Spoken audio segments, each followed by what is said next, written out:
Now, the use of surveillance technologies by governments has raised questions about the extent to which these tools are being used to control citizens.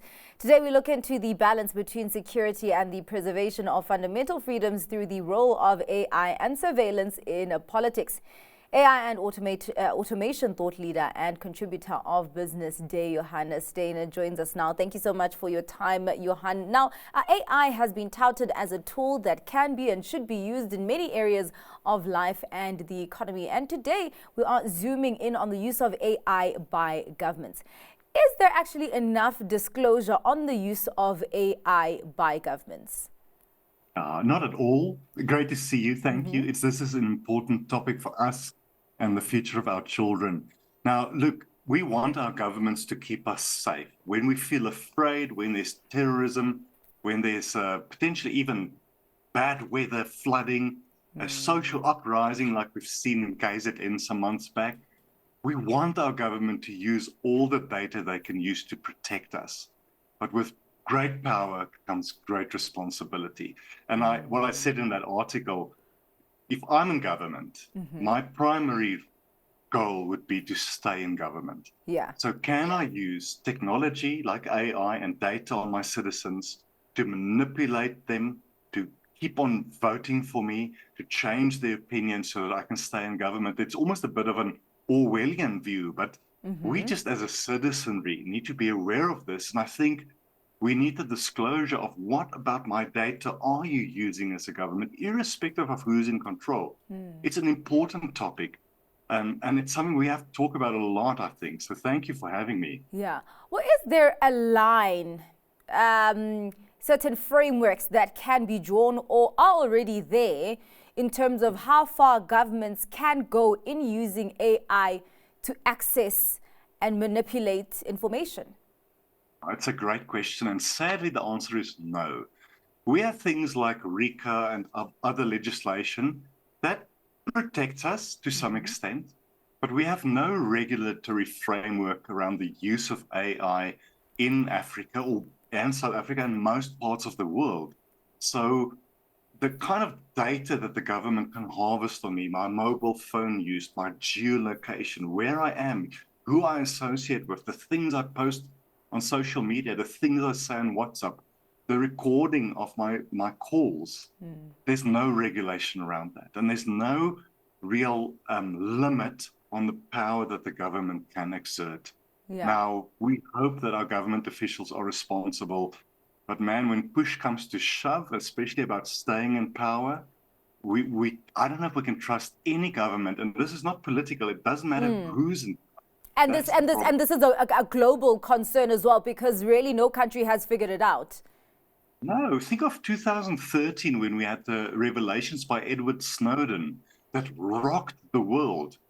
But all these years later, almost nothing has changed. It was a great media spectacle. I greatly respect him for his courage. Yeah. But it kind of tired down, it settled down. It's not in the news and the media anymore. We just keep on going as sheep to the slaughter, so to speak. I know it sounds dystopian, Yes. but it's serious stuff, you know.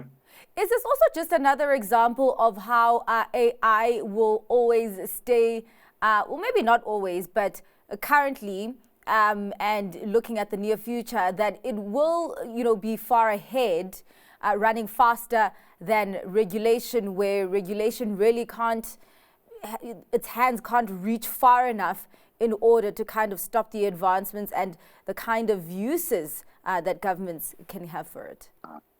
Great question. Again, innovation will always precede regulation. It's the history of the world.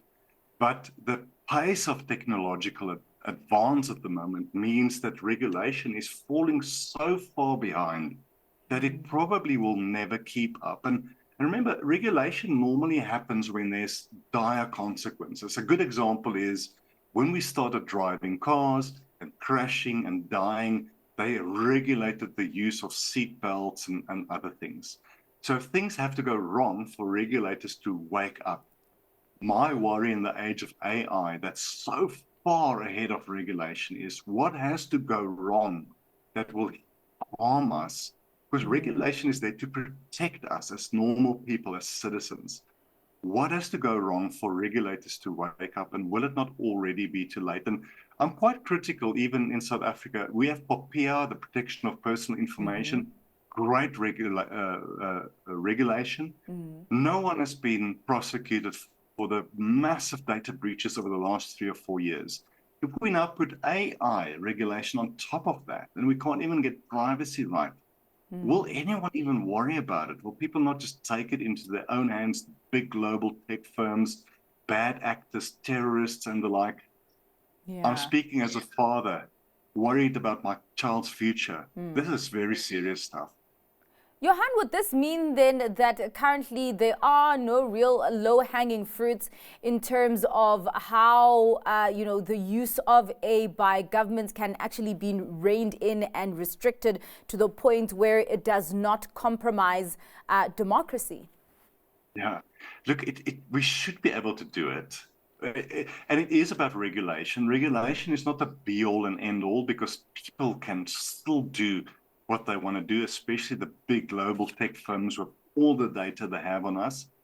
And maybe another way to frame it is, can government not use all this data to serve us better, predicting weather, predicting flooding, predicting social uprising, looking at cancer and other illnesses in our society?